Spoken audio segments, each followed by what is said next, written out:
Imagine a 1970s where the South African cricket team wasn't banned from international competition, and where Kerry Packer's World Series cricket never happened. Picture the 5th of February 1978. Newlands Cricket Ground, Cape Town. The West Indies are in town, fast becoming the kings of world cricket. Viv Richards, Gordon Greenidge, Clive Lloyd, murderous batsmen, and a bowling quartet forged in fear. Michael Holding, Andy Roberts, Joel Garner and Colin Croft. But today they face something no team has ever encountered. Not rebels, not mercenaries. A full-strength, test-sanctioned South African side that history never allowed to be real. This is the story of a legendary South African cricket team that could have been, but never was.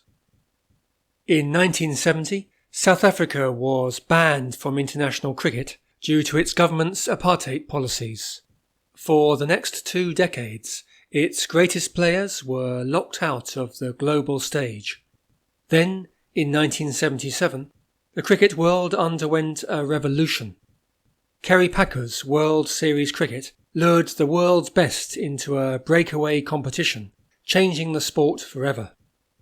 But something extraordinary had been happening beneath the surface.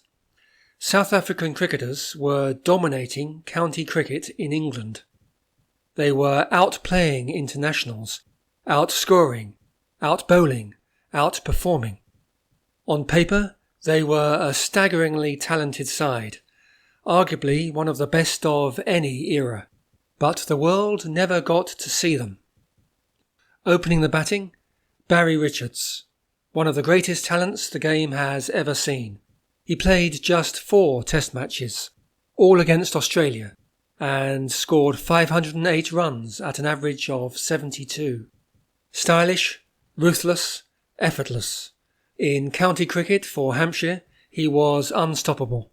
In 1970 alone, he scored over 2,000 runs. In Australia, he once scored 325 in a single day of Sheffield's Shield cricket. Sir Donald Bradman, no less, called him one of the finest batsmen he ever saw. At the other end, Kepler Wessels. Tough, uncompromising. A product of Eastern Province, he earned a rare distinction, playing Test cricket for both Australia and South Africa. He scored a century on debut for Australia against England, and later returned to lead South Africa into the post-isolation era. In county cricket, he was a heavy run scorer for Sussex, admired for his focus and stamina. At number 3, Peter Kirsten, technically superb, precise and prolific. He became a key one-day international player in the early 1990s, but would have had a long test career much earlier. He made his mark in English cricket with Derbyshire, and in South Africa dominated domestic competition throughout the 80s. A classic right-hander who built innings with patience and control. Next, Graeme Pollock, left-handed genius. In just 23 tests before the ban, he averaged 60.97, second only to Bradman. Elegant, powerful and fearless. Though he didn't play county cricket, his reputation extended worldwide. Many believe he was the greatest left-hander in cricket history. Next, Ken Mchuan, a quiet giant of the game. He never played a test, but scored over 26,000 runs in first-class cricket. Most of those came for Essex, where he was a backbone of the side that won multiple county championships and one-day competitions. He was one of the most respected professionals in the English game, unsung but not unseen.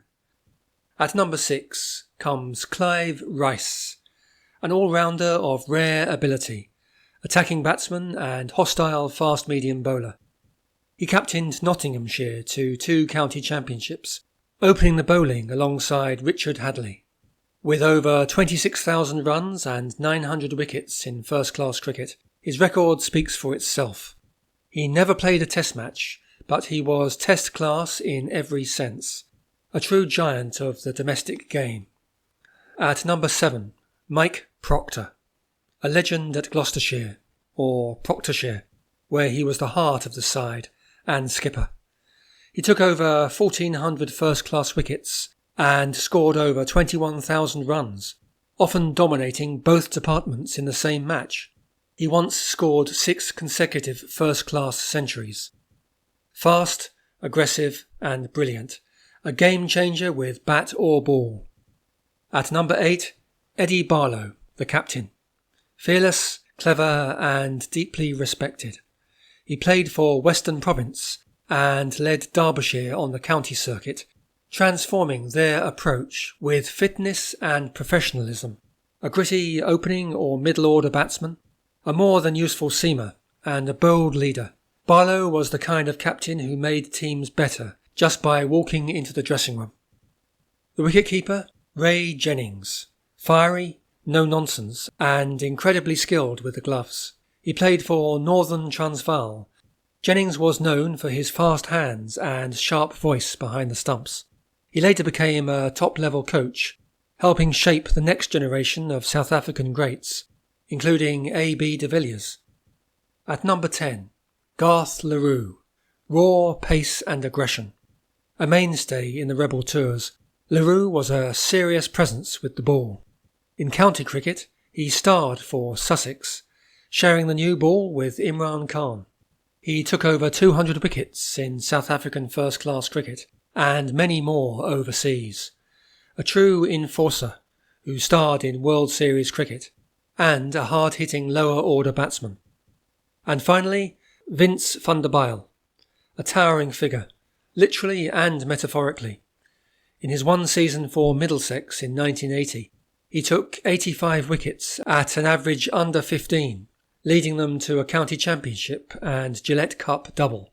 He was graceful, accurate and devastating. He remains one of the most respected fast bowlers of his generation. These players weren't just talented, they were proven, seasoned and feared, across continents, conditions and competitions. This team had it all, from Barry Richards to Eddie Barlow, 8 genuine top-order batsmen, Proctor, Rice and Barlow, all-rounders who could dominate with bat and ball. The bowling attack, ruthless. Van der Bijl's precision, Leroux's aggression, Proctor's menace. Add Rice and Barlow for support and you've got an attack to match any side. But have I missed anyone out? Would you tweak this lineup? Do drop a comment below. And so to our imaginary clash of the Titans. The sun rises over Cape Town, casting a golden glow on the iconic Newlands ground. South Africa win the toss and elect to bat first. Barry Richards and Kepler Wessels stride confidently to the crease, greeted by a roar from the home crowd. Andy Roberts charges in, his pace fierce, but Richards remains calm and poised, cutting and driving with textbook elegance. Wessels anchors the other end, unyielding against a new ball. Richards falls for 28, edging a ball that finds the safe hands of keeper Derek Murray. Wessels soon follows, caught off Joel Garner for a well-made 45. Peter Kirsten and Graeme Pollock then rebuild with grace and determination. Kirsten falls just short of a half-century, trapped LBW by Roberts, but Pollock's silky stroke play sees him to 90 before he's caught behind off Colin Croft. Clive Rice and Mike Proctor take the attack to the West Indies, adding crucial runs and shifting momentum. Eddie Barlow and Ray Jennings push the total to a competitive 380 before South Africa's innings concludes. The West Indies respond with their famed opening duo, Gordon Greenidge and Desmond Haynes. Van der Bijl's immaculate liner length earns him Greenidge's wicket early, trapped LBW by a late in-swinger. Proctor's fast swing bowling starts to reap wickets, dismissing Desmond Haynes for 28. Viv Richards fights valiantly, crafting a blistering 68, but Leroux's short ball finds the edge and Jennings' safe gloves. Despite Richards' heroics, the West Indies are bowled out for 310, trailing by 70 runs. In their second innings, Richards and Wessels lead the charge once more, Wessels cuts and drives his way to a half-century. Richards reaches a majestic century, his strokes echoing through the stands like the crack of rifle fire. Pollock and Kirsten contribute valuable runs, and late cameos from Rice, Proctor and Barlow push the score to 320. A late collapse brings the innings to a close, setting the West Indies a daunting target of 391 to win. They begin their chase cautiously. Greenwich and Haynes try to build a foundation, but Van der Bijl and LaRue's relentless bowling keeps them on the back foot. But it's Proctor who makes the breakthrough, removing Greenwich with a clever, slower ball. The pressure mounts as Pollock takes a spectacular catch at slip to dismiss Haynes. With the equation tightening and wickets tumbling, Viv Richards launches a fierce counter-attack, scoring 85 with trademark aggression. But Proctor delivers the decisive blow, trapping Richards' LBW, sparking wild celebrations among the South African players and fans. LaRue finishes the job, bowling the last two batsmen as the West Indies are bowled out for 360. South Africa win by 30 runs and go on to win the series 3-1. This was more than a match. It was a battle of legends, a contest of skill and will. Barry Richards' brilliance, Viv Richards' courage, Proctor's all-round mastery, and Van der Bijl's precision combined to create a test for the ages. A game and series that the cricket world can only imagine, but one that, in another reality, might have rewritten history, stopping the West Indies juggernaut in its tracks. They never played together, but in the mind's eye they walk onto the field side by side, proud, united, at Newlands, at Lord's, at the SCG. They were denied the world stage, but they remain, perhaps, the greatest team never seen. Thank you for sharing this Lost History file with me.